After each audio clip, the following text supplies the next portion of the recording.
Video को ज़्यादा से ज़्यादा लोगों तक शेयर अवश्य करिएगा। सभी गौ माताएँ और सभी पृथ्वी में सभी चराचर जीव, जितने भी जीव जड़ जो भी हैं, सभी का मंगल हो। और जो लोगों ने सब्सक्राइब नहीं किए हैं उन लोग कृपया सब्सक्राइब भी करें, ताकि बेल आइकन को भी प्रेस करें, ताकि आपको दैनिक नोटिफिकेशन भी मिल सके। आप सभी अगर अपने घर में अपने से या अपने बच्चों के पास से आए हुए विपत्तियां क्लेश दूर करना चाहते हैं, तो उसका आपके पास सबसे सरल उपाय यही है कि आप गौ माता है, नंदी भगवान, नंदी महाराज, इन सब की पूजा करना शुरू कर दीजिए। पूजा मतलब उनकी अभी सेवा करना शुरू कर दीजिए। क्योंकि और दूसरा आप सभी को ही बोलूँगा, आप अगर डेयरी से दूध लेके आते हैं जो पॉलीथीन में रहता है, उसको बंद कर दीजिए। क्योंकि उन सभी गौ माताओं की जो हम लोग खरीद के ले आते हैं, डेयरी से दूध लेके आते हैं, वो पॉलीथीन में रहता है, पहला चीज़। और दूसरा, डेयरी का जो दूध होता है वो माताओं को इंजेक्शन लगा कर, जो गौ माताएँ ज़्यादा दूध देते हैं उनको इंजेक्शन लगा के मशीनों के द्वारा लेकर आते हैं, तो उस दूध में उस गौ माता का हाय लगा हुआ रहता है, उस गौ माता का कष्ट उस दूध में रहता है। और जो बछड़े के मुंह से छुड़ा के उस दूध को लेकर आया हुआ है, उस बछड़े का नज़र उसमें रहता है। तो इसीलिए आप सभी को मैं यही बोलूँगा, अगर हम सभी आज श्री राममय जगत में बैठे हुए हैं, तो डेयरी का दूध ना पिए। आपको अगर दूध पीना है, देसी गौ माताओं की दूध पीजिए, जो हमारे आसपास के गांव में मिलते हैं, उनसे पीजिए, उनसे लीजिए। शुद्धता भी आपको मिलेगा और उन देसी गौ माता का दूध अमृत तुल्य है, उसमें ना कोई आपको बीमारी होगा ना कुछ होगा। और पुनः आप सभी को फिर से यही दोहराऊंगा कि आप सभी पॉलीथीन फ्री करने की कोशिश करिए एक दूसरे से। जब आपको अगर मेरी वीडियो आपके कानों तक पहुंच गया है, तो आप उसको कोशिश करिए कि आप भी और कुछ लोगों को उसको बताएं कि हम लोगों से जो अधर्म हो रहा है अनजाने में या जानकर, उस सब चीज़ को रोकें। नहीं तो आज जो गृह में अशांति है उसका कारण ये भी है। दूसरा, जिस जीवों को मार के खा जाते हैं, उस जीव को पता भी नहीं चलता है कि वो मरने वाला होता है, अचानक मरता है, तो उसके शरीर से जो आत्मा निकलता है उसके साथ आसपास घूमता है। और जब आप उसको खाते हो, जहाँ से आप लेके आते हो वो आपके साथ ही आता है, और जब आप उसको खाते हो तो आपके साथ ही रहता है। तो सोचिए, उस जो नृशंस की तरह हत्या हुआ है, और वो जो क्रोधित उसका आत्मा है, वो आपको छोड़ के नहीं जाएगा, आपके साथ रहेगा। और वो नेगेटिव चीज़ें हैं, और आपके साथ अमंगल होना शुरू हो जाएगा, अशांति या कलह ये सब लगा रहेगा। इसीलिए आप सबको यही बोलूँगा कि आप कोई भी ऐसा जीव को मार के मत खाए। आप हमारे लिए भगवान ने उस शाकाहारी चीज़ें दिए हैं, जैसे गौ माताओं के लिए है, ऐसे हम लोगों के लिए है। हमें हमारा जो खाद्य है हम उसको खाए, ये हमारा खाद्य नहीं है। गौ माताओं के प्रति श्रद्धा रखिए और उनकी सेवा नित्य करिए। आप जैसे नित्य उनकी सेवा करेंगे तो सोचिए, उन गौ माताएं का हमेशा नज़र आपके घर के ऊपर रहेगा, आपके ऊपर रहेगा। और 33 कोटि देवताएं जिनके ऊपर प्रसन्न रहेंगे, उसका कौन क्या ग्रह बिगाड़ सकता है। उस 33 कोटि देवता में सभी ग्रह भी हैं, और सभी ग्रह उन गौ माता, सभी देवताएं सभी उसी के अंदर है।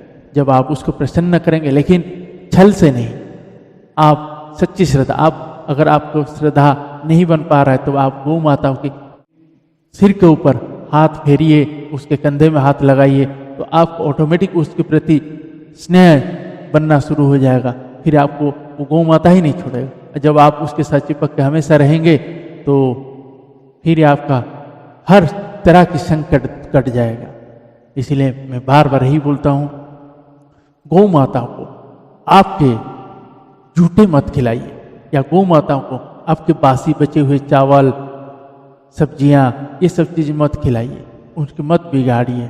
उनकी तबीयत खराब होते हैं, उनका जो खाद्य है हरा चारा अगर हमारे पास नहीं मिलता है तो उनके लिए सब्जियां खरीद के ला के दीजिए, पत्ता हरा सब्जियां, लेकिन उनको खाना ऐसे मत दीजिए और जूठा मत दीजिए। अगर जूठा दे रहे हैं तो सोचिए आप बहुत ही बड़ी गलती और बहुत बड़ी पाप कर रहे हैं। आप यही सोचोगे कि मैं गौ माता हूं तो खिला तो रहा हूं, लेकिन क्या मतलब है, जूठा खिला रहे हैं, वासी खिला रहे हैं। आप खुद खा के देखिए, गौ माता को क्या समझ रहे हैं आप, उनको बासी फेंक दे रहे हैं। भैया आपको अगर खाना नहीं था उतना, आप क्यों बना रहे थे? आपको जितना खाना है उतना क्यों नहीं बना रहे, उससे ज्यादा क्यों बना रहे? और जब गौ माताओं को आप खिलाएं तो उतने श्रद्धा के साथ खिलाइए। ऐसे नहीं है गए जमीन में पटक के आ गए, उनको खिलाने के व्यवस्थित करिए, साफ सुथरा जगह हो वहां दीजिए। उसी कचरा पॉलीथीन पड़ा हुआ है उसी में आप बांध के अपनी सब्जियों के पत्ता वगैरह लेके वहां छोड़ के आगे, जैसे आपको भगवान बहुत ही बड़ा कल्याण करेगा आपके ऊपर। वो गो हत्या का श्राप आपके ऊपर लगेगा। आप ध्यान रहिए, क्योंकि वो उस सब्जियों के पत्ते को उस पॉलीथीन से निकाल नहीं पाएगी और वो पॉलीथीन समेत खाएगी। आज खाया, आज नहीं तो कल जब वो इस गोलोक जाएगी तब आपको उसका पूरा गो हत्या का पाप लगेगा। आप क्या, आपके वंश पूरे कुल में ऐसी अशांति फैलेगी कि आप परेशान हो जाओगे। इसीलिए आपको बारंबार यही कहता हूँ, ये पूरा आप नजर रखिए। अगर आप सब्जियों की पत्ता या खाना पॉलीथीन के अंदर बांध के फेंक के आते हैं, चाहे वो किसी भी जीव खाएं, चाहे कुत्ते खाएं, कोई भी खाए, वो आप पाप कर रहे हैं। अगर आप फिर भी बचा हुआ है, आप चाहते हैं कि चिड़िया ये खाएं, किसी को झूठा तो देना नहीं चाहिए। अगर फिर भी बच गए तो आप उसको सुसम्मानित लेके अलग से किसी जगह में ऐसे डाल के आइए, ताकि कोई आके अगर खा के जाए उसको नुकसान ना हो। एक तो आप झूठा खिला रहे हैं, दूसरा पॉलीथीन में बांध बांध के खिला रहे हैं। बताइए, पाप नहीं कर रहे हैं? उसमें गो हत्या का पाप लगता है और वो आपको कहीं का नहीं छोड़ेगा, तिल तिल मार देगा और आपको पता भी नहीं चलेगा। पूरे ग्रह में इतना असंति फैल जाएगा कि आप उसकी कल्पना नहीं कर सकते। इसलिए गौ माता की सेवा श्रद्धा से करिए, मन से करिए, दिल से करिए। चाहे जैसे आप अपने घर में कुत्ते पालते हैं, अपने बेडरूम के घुसा देते हैं, आपके पास ले आते हैं। आप ये सोचिए, अगर गौ माता आपके घर के आंगन तक आ जाए, आपके घर पवित्र हो जाता है। उस घर में 33 कोटि देवताओं की नजर पड़ जाता है और 33 कोटि देवताएं उस घर में वास करते हैं। स्वयं नारायण आ जाते हैं उस घर में। इसलिए गौ माता अगर आपके घर के आगे आके गोबर कर देती है तो सोचिए, उस गोबर अगर वो दोबारा कभी नहीं आए, अगर गौ माता खुद आती है, आपके घर के सामने कुछ खाई और वहां गोबर करके चलेगी, तो सोचिए आपके घर में नारायण का वास हो गया, लक्ष्मी जी का वास हो गया। लेकिन आपके मन में श्रद्धा हो। अगर आप चिड़चिड़ होके या गौ माता के प्रति अपराध करने लगते, उसको डंडा मारते हैं, इधर उधर करते हैं, तो सोचिए आपका ऊपर बहुत बड़े बड़े पाप लगेगा। तो इसलिए बारंबार आपको ही कहूंगा, आप सभी अगर चाहते हैं अपने घर में कल्याण हो, अपने ऊपर कल्याण हो, अपनी परिवार में मंगल हो, तो आपको गौ माताएं, नंदी भगवानों की विशेष आपको उनकी सेवा करना पड़ेगा। सेवा मतलब उनकी सेवा में भोजन होता है, भोजन पानी इनका व्यवस्था करिए दैनिक, और उनको सहलाइए। जब वो आते हैं खिलाइए, उनके सहलाइए, उनके हाथ, उनके पीठ में हाथ फेरिए, उसके पास जाइए, उसके मुंह पे हाथ मारिए, उसके सिर में हाथ मारिए। अगर बीमार है तो उसकी व्यवस्था करिए, उनको उपचार करिए। अगर एक्सीडेंट आपसे हो गया है तो वहां से भागिए मत, उसको पूरा इलाज करके निकलिए। तभी आपको उस गौ माता के आशीर्वाद मिलेगा और आपके घर में सभी क्लेश मिट जाएगा। तो आइए